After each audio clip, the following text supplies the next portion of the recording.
কাউকে বলছি এটা ভাঙার জন্য বা কিছু? তাহলে এই কাজটা কেন করলেন? আমি এখানে নাই, ওই অবস্থায় আপনারা একটা কিছু করেন সেটা আলাদা বিষয়, কিন্তু আমি এখানে আসি এবং যাদের সাথে সমস্যা তাদের সাথে আমি কথা বলতেছি। কারণ আপনি তো মানে আমার কোনো রেসপেক্ট রাখলেন না। আমার তো তাহলে প্রশাসন হিসেবে থাকা না থাকাতে কোনো যাই আসে না কোনো সময়। এই কাজটা মানে এত উৎমি হওয়ার কি আছে?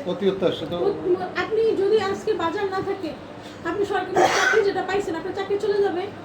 এখানে যে মেলান যে 18টা বাজারে একটা বাজার না থাকে আমার চাকরি চলে যাবে। তাহলে আপনারা এত উৎসাহী হয়ে কে অর্ডার দিল এই কাজ করার জন্য?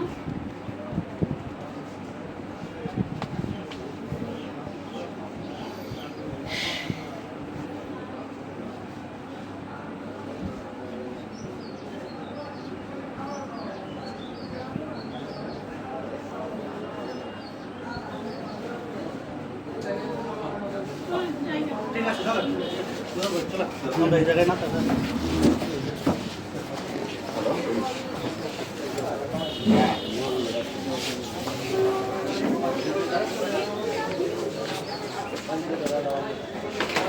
হ্যাঁ